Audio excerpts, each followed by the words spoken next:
Hi friends, అందరూ బాగున్నారా? ఈరోజు నేను చేయబోయే రెసిపీ ఏంటంటే మటన్ బిర్యానీ. ఒక వీడియో మాత్రం మిస్ అయింది, సారీ ఫ్రెండ్స్. ఫస్ట్ కేజీన్నర మటన్ తెచ్చుకొని నేను కర్రీ చేద్దామని తెచ్చాను, చిన్న ముక్కలు కొట్టించాను. అలాగే చేస్తున్నాను. శుభ్రంగా కడుక్కొని నేను కుక్కర్లో పెట్టట్లేదు, విడిగా గిన్నెలో పెట్టాను. ఫస్ట్ పెట్టుకొని ఉప్పు వేసి బాగా ఉడకనివ్వాలి. ఉడికాక కొంచెం పసుపు, కారం, అల్లం పేస్ట్ వేసి బాగా ఉడకనివ్వాలన్నమాట. దాన్ని విడిగా ఉడకనివ్వాలి. తర్వాత ఏమో ఈ వీడియో మిస్ అయింది ఫ్రెండ్స్ నాది. ఫస్ట్ గిన్నె పెట్టి ఆయిల్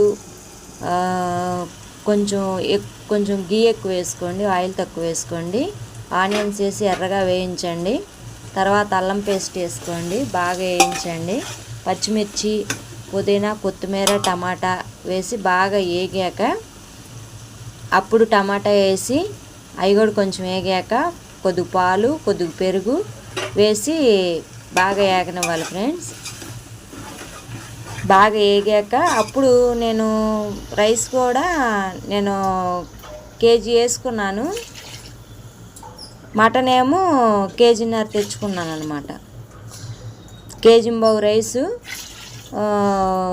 కేజీన్నర ఏమో మటన్ తీసుకొచ్చుకున్నాను. ఇంకా అది విడిగా పెట్టి ఉడకబెట్టాను.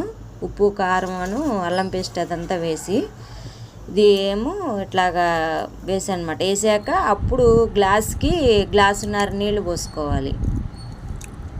నేను 4 గ్లాసులు బియ్యం వేసాను. 4 గ్లాసుల బియ్యానికి 6 గ్లాసులు వాటర్ వేసాను అనమాట.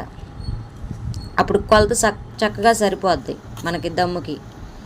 ఇదేం పెరుగు చట్నీ, కొంచెం ఉల్లిపాయలు, కొత్తిమీర, కరివేపాకు వేసి పెరుగు చట్నీ చేశాను.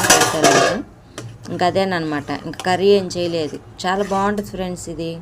మనం కారం అదంతా కూరలో వేస్తున్నాం కదా, దీంట్లో కూడా ధనియాల పౌడరు, మసాలా దినుసులు అన్నీ వేస్తాం కాబట్టి మనకి సరిపోద్ది దమ్ములాగా.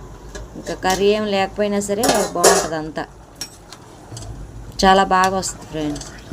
అది ఇప్పుడు ఇలా ఉడికింది కదా, సగం ఉడికింది కదా, ఇంకా 5% ఉంది మొత్తం. ఇప్పుడు ఆ ఉడికిన కూరని దాంట్లో వేసేయాలన్నమాట.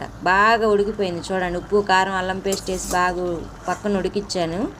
అది ఇప్పుడు పైన వేసేసేసి మూత పెట్టేసి పైన గిన్నె పెట్టి ఒక 10 నిమిషాలు అలా ఉంచితే బాగా దమ్ము అయిపోద్ది అనమాట.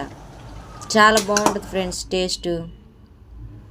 చూడండి, కొంచెం వీడియోలు కొన్ని మిస్ అయినాయి, నాకు షార్ట్ వీడియో కాబట్టి.